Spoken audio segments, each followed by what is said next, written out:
Welcome back. Another episode of the Wheat and White Bread. Wheat and White Bread. We're getting another quick little one in this week because I'm going away on a trip, family trip next week, spring break. And we wanted to get another quick little one in before I left. Had a few things on our mind. We wanted to talk about a couple of things. We're going to talk about a few things today. It's going to be a interesting little podcast. We got a bunch of little topics we're going to talk about. So I'm going to start right off. We're going to start right off with when we taped the last time. It was the day that Tommy Fury and Jake Paul were fighting. We just, got the podcast in beforehand. But the fight's happened since then, and we watched it, and I'm going to get started. I'm going to start the old timer here, and I'm going to get started. I think it was what I thought it was going to be. It was going to be how Jake Paul always fights. He throws one jab, throws a crazy right hand, trying to knock the guy out every time. He tried to knock out Tommy Fury 96 times in friggin' eight rounds. The equivalent to the guy who hits the most home runs but also strikes out the most. You know what I mean? And then he was just holding a lot, and that's why he got a point. And then I didn't agree with Fury getting a point taken away too, because he was putting his hands up every time they got clinched. But I think it went the way that I thought it was going to go. I thought Fury was going to win. Shout out Tyson Fury. Shout out Tyson Fury, sitting there looking like a pimp. You see that shirt he was wearing, looking like a pimp. The Gypsy King was showing out, boy. You see Deontay Wilder? Yeah, I saw him looking like a Hebrew Israelite.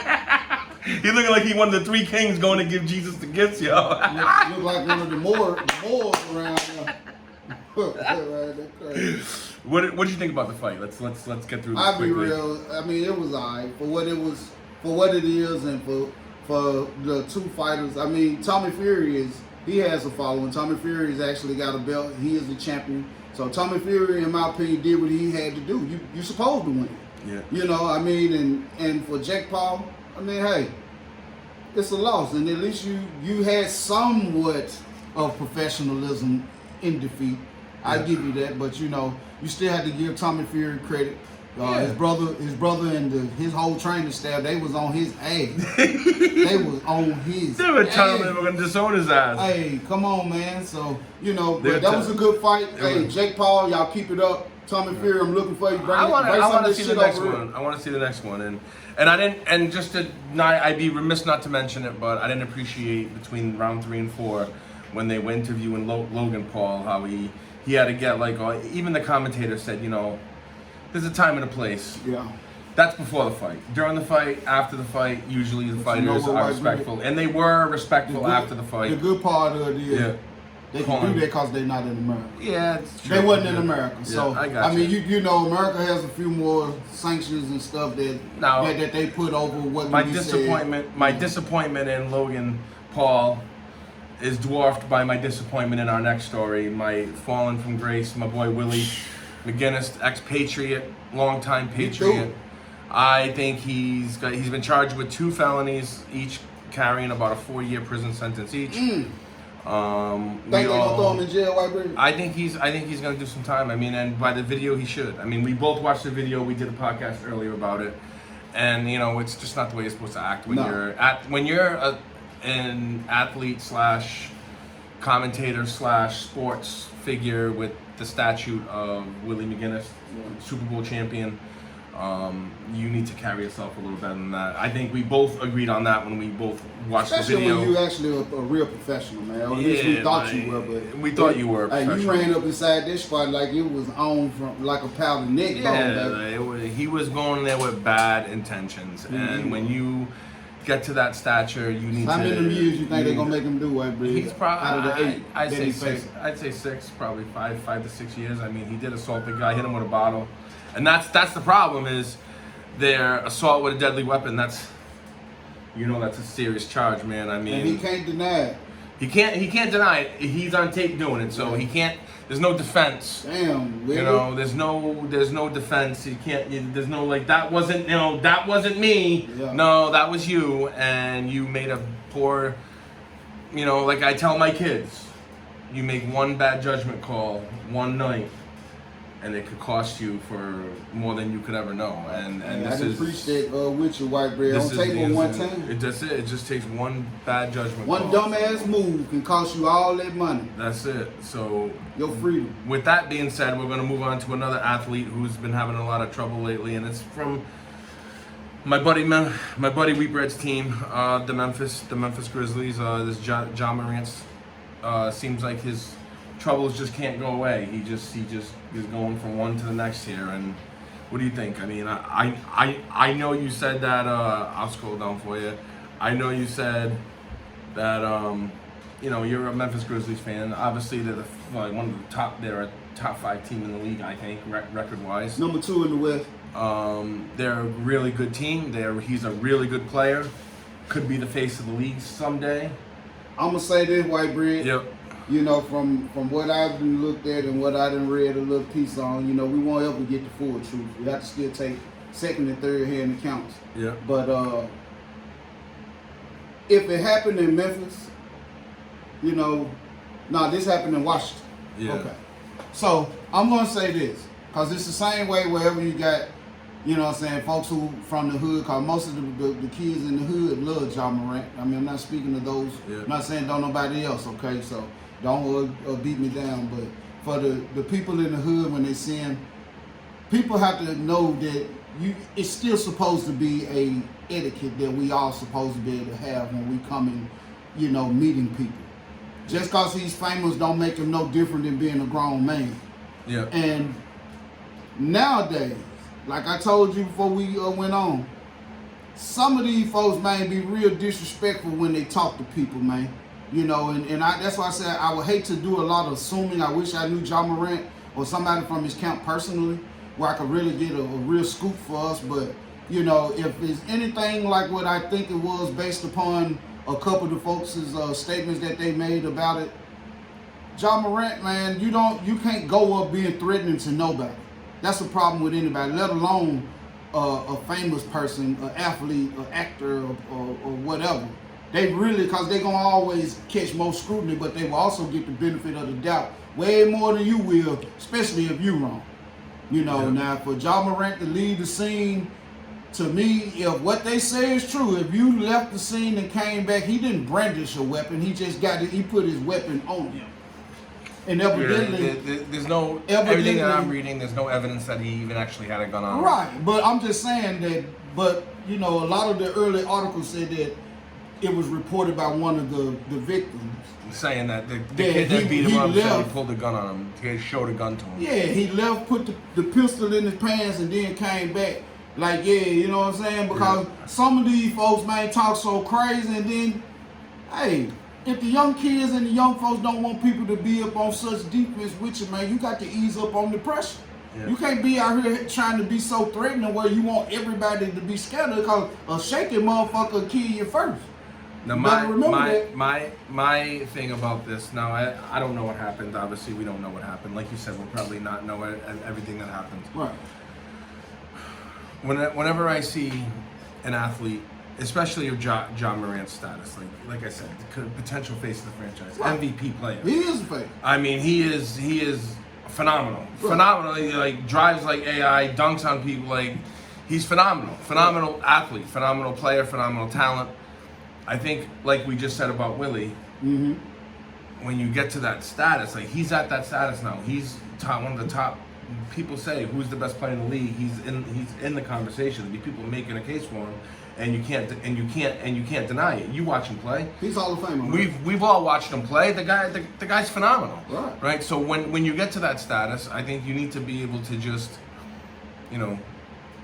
not even put yourself into a situation where something like this could potentially happen. That's saying about you just. You're above. You're not that you're above anybody, but you're above situations like this now, just because of who you've made yourself into. Right. You've worked your whole life for this.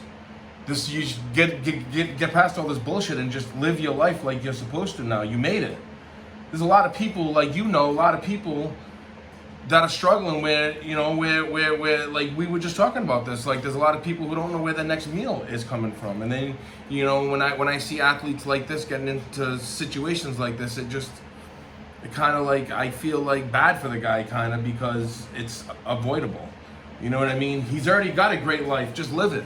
Just live it. Just be Ja Morant, starting point guard for the Memphis Grizzlies, future face of the league, like face of the franchise. That you are that guy. You did it. Yeah. You're there. Do it. You know what I mean? Like that's the only advice that I could give to somebody like that, because I don't know what it feels like. I've never been that. You've never been that. Right. The pressure's enormous. You know what I mean? So but I'm gonna throw this little tip Yep. point in with your white bread. And Yep. you're right. Yeah. You know, you still got to be able to know how to be professional. Yeah. You have, but that's almost a job within itself when you obtain a certain status. Yep. You know, but I'm gonna also say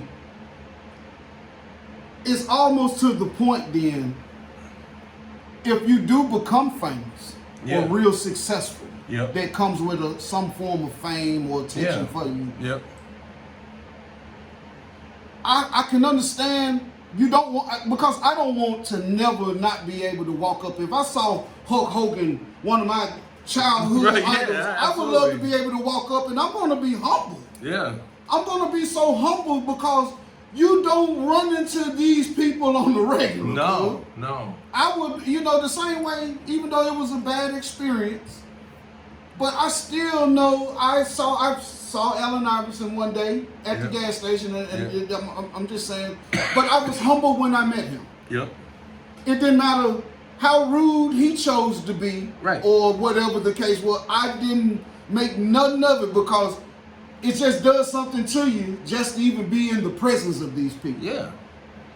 So Well, that's you though. But and, see, and so for the regular common people, we also have to know how to act and be able to dull down some of that excitement, and because that shit'll get your adrenaline pumping when you see some of these. Oh shit, that's John Morant. Oh shit, there go Jason Tatum and Paul Pierce, and you're gonna be like, holy shit. Well, this is what I would say is to the Ja Morants of the world and the Jason Tatums of the world and the Shaquille O'Neals of the world and the LeBron James of the world and the guys who are the professionals. And like you said, you got to learn how to be a professional. Well, I think part of that is conditioning yourself to be above the bullshit. Right. Because like you said, you see one of them and you're like, oh shit. Like me, you would be like me, like, oh shit, hey, what's up, man? Big fan. Never thought I'd get to meet you. Glad I did, even though if it's AI okay, is a jerk, whatever. Hey. Can I grab a pic? Can you? If whatever. you're in the mood for a pic. If you're in the mood, whatever. Because I heard But the boy Dave Chappelle said, some days I don't be in the mood. But then there's the other side of the coin, right? There's always the heads and tails, right? So the tail side is the people who go out there who see Ja Morant and start woofing. Woof. Why? Because they want to make a viral video. Right. And that's when Ja Morant's got to be like, I'm going to jump in my Bugatti, get the fuck out of here, see ya. And I'm going to have a great life. And you go about your negativity. Take your broke ass home. Take your broke ass out of here. I'm jumping in my car with this hot ass bitch and I'm out. Right? And that's it. That's it. Right? And I wish and I right or whoever's with him. Right. But you know she's fine. Right. If she's with Ja, she's a dime. Oh. Right? Yeah, right.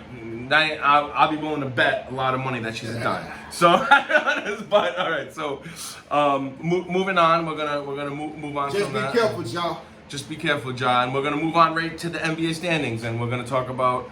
This is the overall league standings. The Bucks have taken over my Celtics with the #1 record.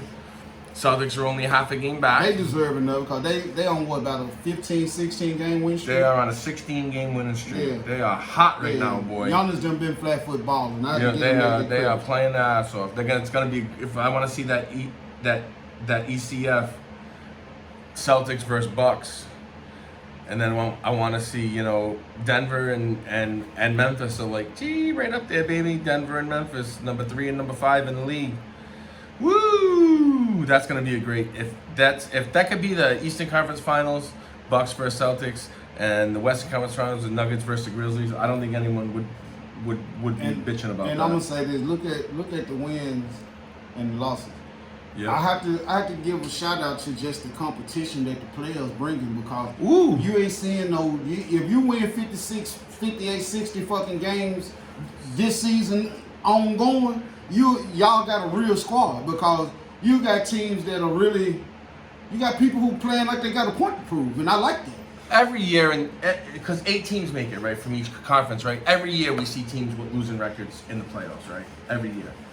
This year, I don't think we're going to see that.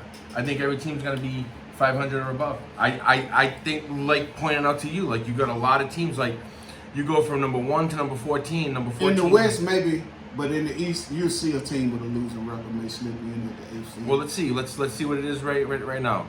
The top 8 teams, the number 8 team, the Atlanta Hawks, are 31-31. And the Western Conference, the number 8 team right now is the Minnesota Timberwolves at 32-32. So both teams, if the playoffs started today, and they hanging on by a hair, boy. And I know Jazz and Pelicans, and don't let LeBron into the playoffs. I'm gonna say right now, don't let LeBron in the playoffs. LeBron will take them. LeBron's a winner. I'm gonna say I think LA still got to play Phoenix twice. Yep. I think they still got to play Dallas. Oh, they're a long shot to get in the playoffs. So, don't let LeBron in. With LeBron sitting on the sideline, don't let LeBron in. That big old great boot on his foot. I don't think they gonna get in because if he don't play, they won't get in. Don't let him in. Don't let LeBron in. Just NBA. Don't let LeBron in.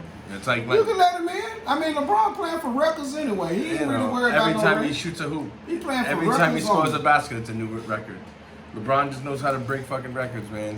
He's a record breaking machine. Right. But with that being said, well, it's still a long way to go in the season. There's still 17, 18 games left. I mean, we got a long way to go. So we're gonna be talking about that NBA a lot more. But quickly, we're gonna talk about my historic Bruins. I know we're talking about hockey quick. This isn't one of we bred strong topics here, but I've been watching. Shout out to the Bruins. I've been watching hockey my whole life, and just quickly, I just want to say that the Bruins are on a historic run, and if anyone wants to check them out, they are on a historic run. They could set the record for most points in one season.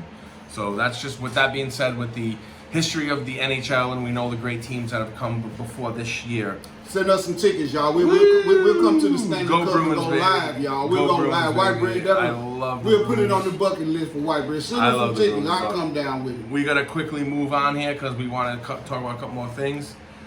First thing I want to talk about, I'll go first on this one. We're gonna move on to our non-sports here quickly because we took a little bit too long on sports, but we were a little bit excited about sports today. But today, right now, the first topic I want to bring is quickly switching gears. Is this: Tennessee is set to become the first state to ban drag performances. Now, I don't know whatever side you stand on this, but the biggest problem that I see with this is, if you don't want to go see a drag show, well, it's fine. Don't go see a drag show. Just simply choose not to go. Right? That's the freedom, that's the beauty of being in this country. You can just choose not to go. But to take away somebody else's choice, say, what if somebody wants to go? Then they have to go wherever it's shown. What if the artists that are performing the show are from the state and they want to perform for their friends and family? Why is your feeling like this is another example of what I can see is another example of a Republican-led state using the government to enforce an agenda. The same thing Florida's doing. This Florida be the next one. Florida be the next one in line, and then the other ones will line up. Mississippi, all of them will line up, and all the Bible Belt states will all line up, and they'll all start passing laws because they all copycat each other to figure out whose rights they can infringe on that they don't agree with their lifestyle.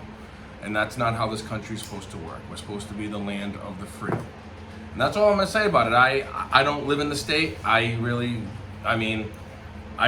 never really been to a drag show. But that doesn't mean that I don't want it to happen for the people who enjoy going and for the people who perform, because they're living their life and they're being happy, and that's what it's supposed to be. So now I'm going to turn it over to you. The further down south you go, yep, the worse the powers that be. You know what I'm saying? Yep. Because, hey, while we talking about this, restricting drag performances, you got to look right next door. Mississippi done passed stuff.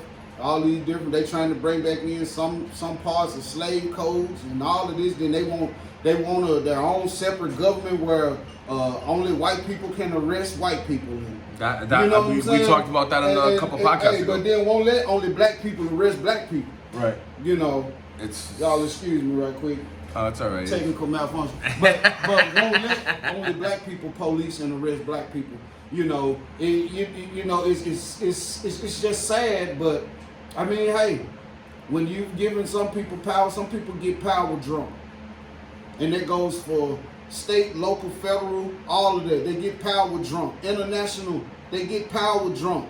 Yeah. And some people get so obsessed with it, they dive in it, they can't shake it because they made commitments that they can no longer walk back down and they can't turn their back on them without blowing it up. So, all I can say is, we'll see how everything shake out. Do I agree with it? I have no stance with it at all, but I do know that this is a capitalist society that you taught us to be.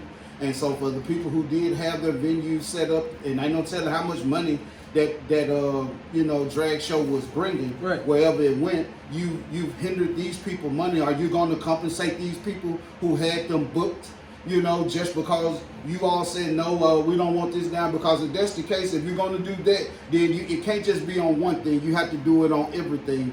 If you're against gay rights or whatever the case may be, then nothing should stand in your state. Don't sit here and pick and choose what you want to be a part of or what you cool with. Yeah. Because somebody's gonna always get hurt in the deal, and I think that's kind of like what you're saying. Yeah, I think we just need to get some comments from the audience and see what you think about it. Yeah, what y'all think about that? I don't know. I think it's just another fucking example of this country's, I don't know, we're misfucking guided in what we care about. We care about the potatoes and not the steak way too much. So moving on to our next topic. Rupert Murdoch, who I don't know if everyone knows, but he owns Fox News, the guy that owns Fox News. One of the super elite in the country. Obviously, we've talked about this, how, I don't know if anyone's ever watched The Hunger Games, but, there's a line in that movie, like, remember who the real enemy is, okay? So we gotta remember that when we're talking about these things, that the system's set up for us to be divided. That's basically it. And then all these people like Rupert Murdoch's of the world, and the people who own CNN, and the people who own MSNBC, and the people who own all the major multimedia news networks, all conspire to do this divide and conquer thing because it's profitable. It's very, very profitable. And for Fox News, for the owner of Fox News to be under oath in this whole Dominion $1.6 billion lawsuit that Dominion Voting Systems has brought against Rudy Giuliani and Fox News and a couple other people, he had to testify under oath. And under oath, he basically admitted that, yeah, we knew that the election wasn't stolen. We knew that there was no evidence of it. We knew all this, but we lied about it and we made a lot of money on it. And that's basically what we did. I knew that it was a lie and I chose not to change it. So it just further proves the fact that multimedia companies, you can't trust any of them because they all have an agenda, and behind every agenda there's dollars, and behind dollars there's greed, and behind greed there's no care for people. So you got to follow the money, and the money is in clickbait, and the money is in ratings, and the money is in commercial ads, and the money is in all of this shit. And follow the money. Where you want the money's the root of all evil, right? That's what they say, right? If there was no money, then we would have a lot less problems. We'd be bartering like we did back in the day, and people would be producing goods and trading, and everyone would have to contribute, right? Oh. Right? Now, what do you think about this? Like, what is your first thing when you see this come out and he testified that, yeah, we knew that it was a lie and we don't really care. Rupert Murdoch, it's hard for you, to me, folks like this should be held at a higher standard. So it should cost him his career.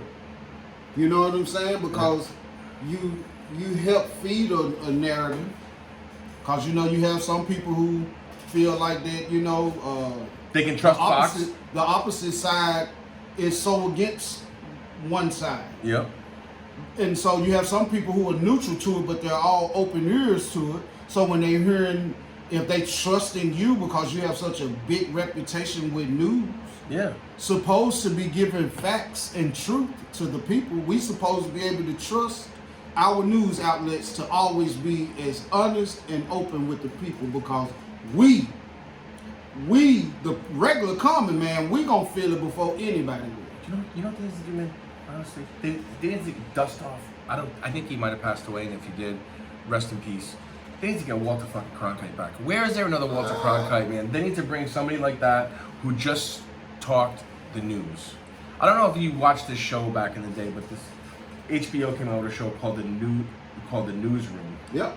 Did you watch that show? I remember it. You remember that when that guy just said, "I'm just gonna say facts. I don't care about your agenda. I don't give a shit. I'm just gonna say what I want, and that's what I'm gonna do." And that's what they did, and they created a successful show. There need to be something that you let Dave Chappelle do. Oh, I would.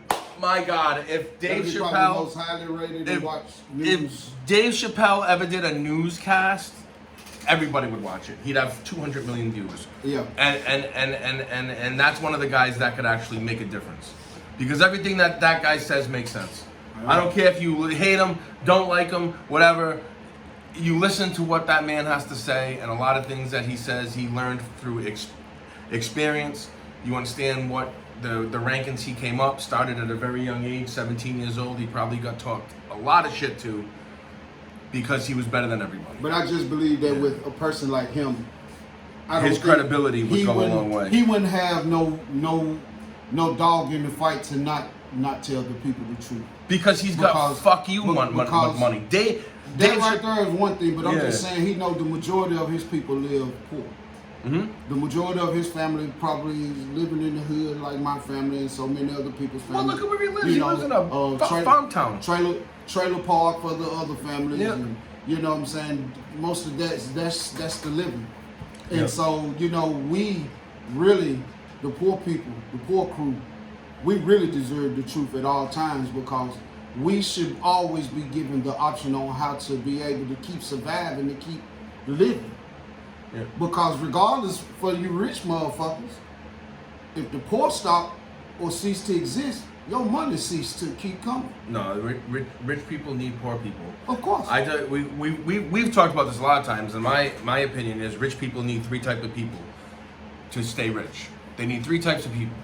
And if you look at what we've talked about, the whole abortion thing and why they're so against it, you need three people. You need people who are willing to work for minimum wage. You need people who are willing to go to war and die. 2. And you need people who will go to prison. 3. Because rich people make money off of those three people the most. That's it. They make money off of minimum wage workers probably the most. They make money off of soldiers who they send to war, like we talked about this. We're going to talk about it on our next podcast is going to be a doozy. I'm going to tell you a couple topics we're going to talk about, and you guys are going to, I want to see some comments beforehand, because we're going to have a good one next time. We're going to do our research and we're going to really get into this. But they need those three types of people. They benefit from poor people more than anybody. So they hate to take care of you, but they love when they add to you, when they love when we add to their bottom line. Most definitely. So with that being said, we're gonna move on to our next topic, and I saw this and I just had to mention something. We're gonna talk about it quickly because we're running out of time.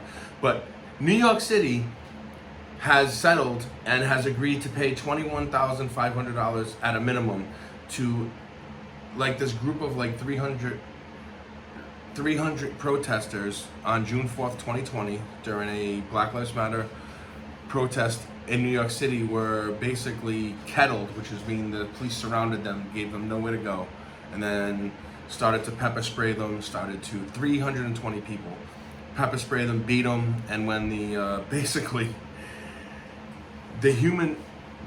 there's a Human Rights Watch group, and they did an investigation on what the police did to these 320 people. And they said they concluded that it was a serious violation of international human rights law. Now, I'm glad that the city of New York City has agreed to do this, but I'm just gonna finish my point on this by saying serious violations of international human rights law. When has the United States not been doing that? I told you. I'm gonna turn it over to you. I told you, White Bread, a long time ago. The only group of people, they can throw out people of color all they want to. Yeah. You don't see no Mexicans and Arabs and shit out there marching with them folks. You don't see them folks out there getting kettled. You know, they killing them black folks. Everybody got to rule black people with force. Yep. That's a lowball number anyway, because I believe if there had been 300 white people, the ad would have been $700,000-$800,000 a piece. Well, if there was, you know, because 20. That's my opinion. Oh, I know, but $21,000, and the city ain't paying your medical bills. What if some of them folks who you hit with batons and all of this shit? What if they got lingering injuries? What if they still going to the doctor? They can't send their bill to the damn state. Well, you know, all of that should have been to me, you know, but when you know you're dealing with broke motherfuckers and you're dealing with poor people, you know, $21,000 sounds like a lot of money to somebody who probably ain't used to having but $1,000 in their account at the most at any given time. Right. So when you give $21,000, I use the greatest motherfucking line from Ali with Will Smith when they did Ali. That motherfucker owed Muhammad Ali millions, about $30-40 million. Yeah. What did he tell his little aide? He said, "You take that man this $500,000, and you get him to sign this non-disclosure release act, releasing me or anything else, and he can have this $500. Cause you can do broke people like that who you know need the money. Yep. $21,000, y'all ought to be ashamed of yourself, cause you know they was beating them folks to kill them folks. If you ask me, if you're doing all of this, you to surround, you to single me out of all these people out here. You single us out.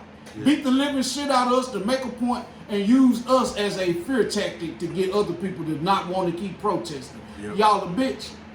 You know, all them folks, man. Just respectfully, I want to say that you mentioned earlier that if it was 300 white people, they would have got $700,000-$800,000. Respectfully, if that was 320 white people, they wouldn't have got kettled and pepper sprayed and beaten.